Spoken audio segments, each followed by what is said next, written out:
today's video, gagawa naman tayo ng vanilla chiffon. So, start na tayo. Meron tayo ditong 7 pieces na egg yolk.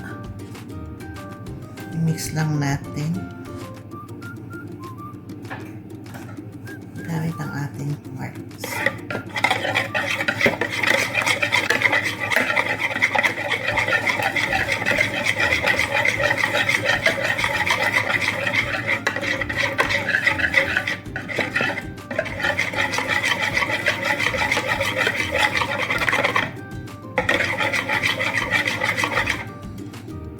Mix na siya. Nalagay naman tayo ng 1/4 ng oil. Canola oil or chiffon oil, mas maganda. Mix natin maigi. At ang ating 1/2 cup ng fresh milk. At ang ating 1/2 cup ng sugar. White sugar.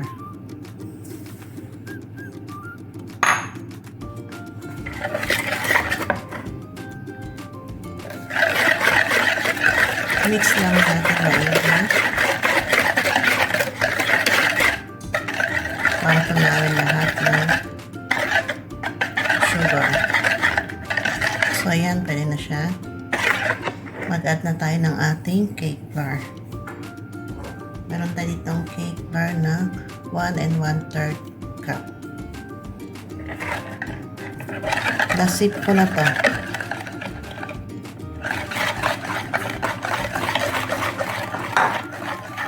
Kailangan yung flour nyo isip nyo muna bago nyo ilagay dito. Hindi ko na makakita. At naka-ready na ito. Mix lang natin hanggang sa walang maging lump. At mag-add tayo ng 1 teaspoon ng salt.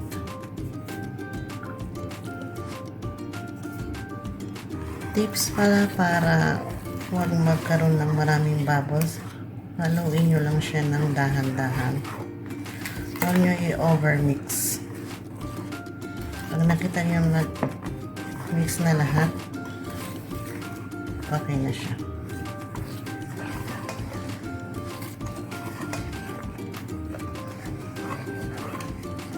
So, okay na yan. Okay na siya. I-keep aside muna natin. At gawin na natin ang ating egg white. Keep aside muna natin ito. Ito na ang ating 7 egg white. So, i-hand mix lang natin.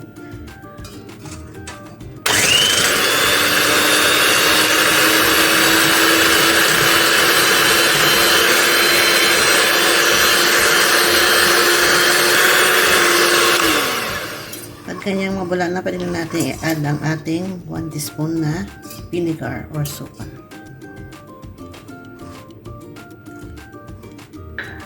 At mix lang natin ulit.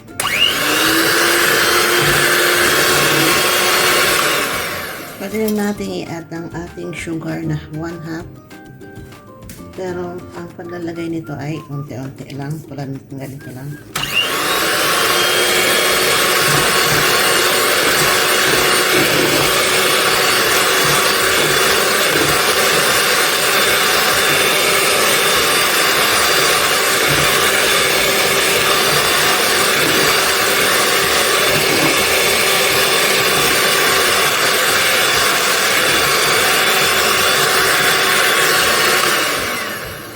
Add din tayo ng 1 tablespoon ng ating baking powder.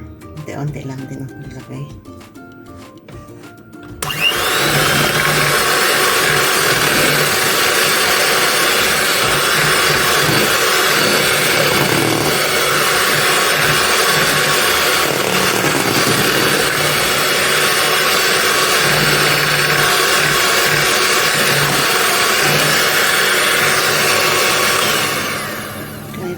Okay na siya. So, pwede na natin siyang i-mix sa ating na-keep aside. Ito na ang ating flour na may egg yolk. So, ilagay na natin ang ating na-mix na egg white.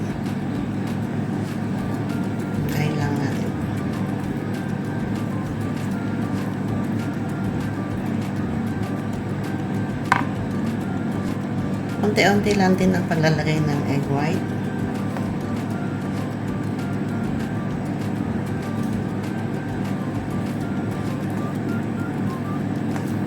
Ipo-fold nyo lang siya para hindi siya magkaroon ng maraming air bubbles.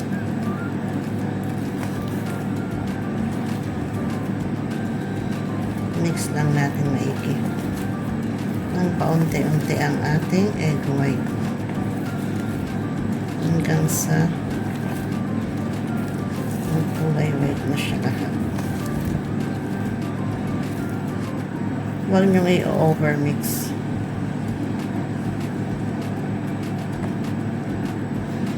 Ayan, na-mix na natin lahat. Ilagay na natin sa ating brown pan. Meron tayo ditong 3 peraso.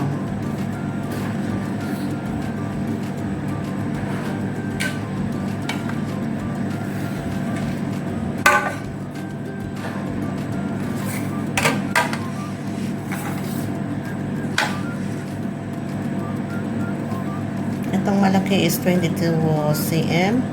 Ito naman ay 20 cm at ito ay 18 cm. So, gagamitin natin lahat yan. Sprayan ko lang ng butter spray. O kahit oil lang. Yan yung ng konting oil. Yan, i-divide lang natin sa 3. Dito muna sa malaki.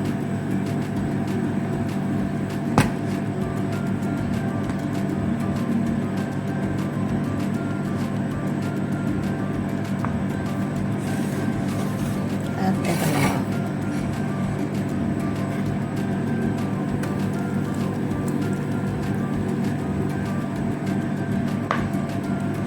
At yung next yung ating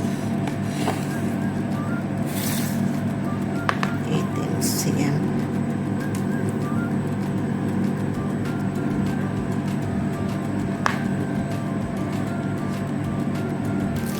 Yan, nasarin natin lahat. Itakpak lang siya para mawala ang air bubbles. At gantuhin nyo rin siya para mutot ang lahat ng air bubbles.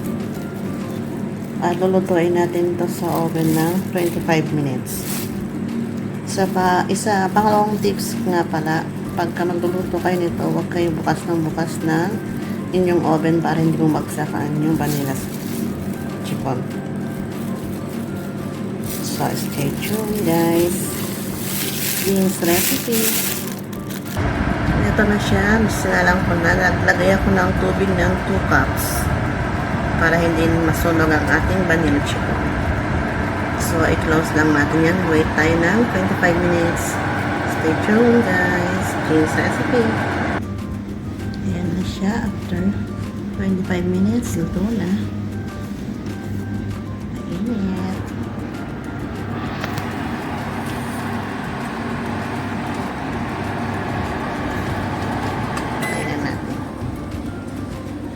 Guys. So, ipapa-cool down muna natin sa ating lagayan. Ang ganda.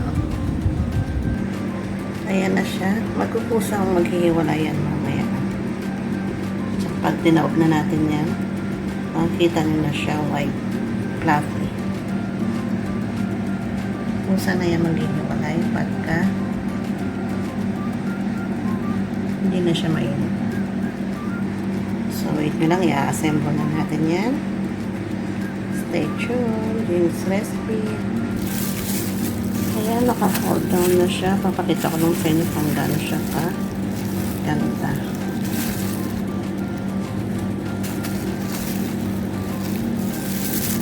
Lati niya. Sobrang lambot. So, assemble na natin. Malamig na siya. Maganda na yung itsura niya guys. Ayan, hindi siya bumabagsak kasi hindi tayo nagbukas ng bukas ng ating oven. Meron ako ditong 2 strawberry. Iniwa ko lang siya ng korting pa-heart. At ang ating red currant. Ito ay optional lamang. Kung wala naman kayo kahit anong ipang design nyo, basta meron siyang strawberry. Cute. At ito ang aking cream na ilalagay. Hindi ko na siya naisama sa aking video dahil masyado nang mahaba. So, ipubukod ko na lang ang video ng ingredients nito. Mag-assemble na tayo. Lagyan tayo konting cream para tumikit siya.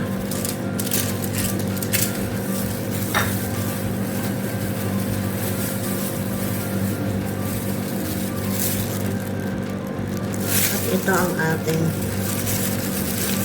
first cake na napakalambot.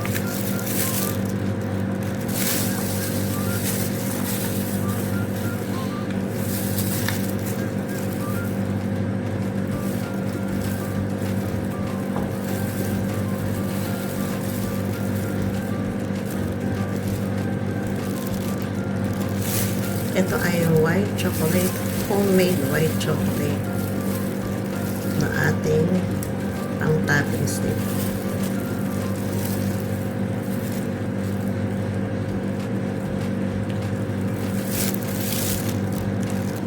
So, ayun na siya. Lagyan ko ng stick sa gitna at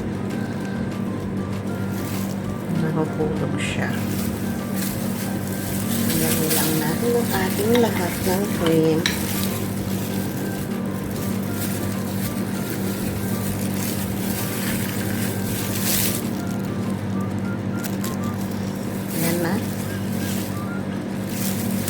Ilagay na natin ang ating design.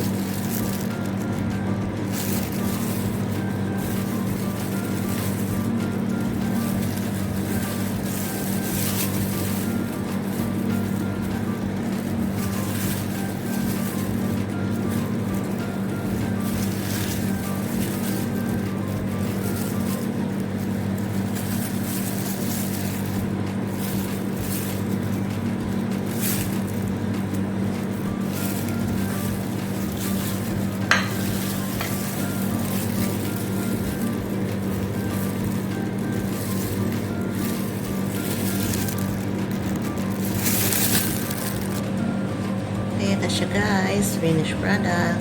Keep muna natin sa ating prep na 1 hour lang siya. Pwede naman na kainin ngayon, pero mas maganda. So, sarap itong kainin pag malamig. Diba? Cute. Actually, itong vanilla chiffon na to, kahit wala na siyang cream na ilagay, talaga namang masarap yan. So, thank you for watching Jing's recipe. Ang cute niya, no?